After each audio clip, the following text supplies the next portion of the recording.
သူဟာကျွန်တော်ရဲ့အိမ်မက်တွေမှာရွှေနဲ့သမီးဖြစ်ဆုံးနေတာကျွန်တော်ညညအိမ်မရတဲ့က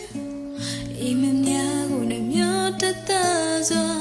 တကယ်တော့ကျွန်တော်ရဲ့ဖြစ်ဟာကျွန်တော်လေးသူကိုမှတော့ချစ်မိနေတာ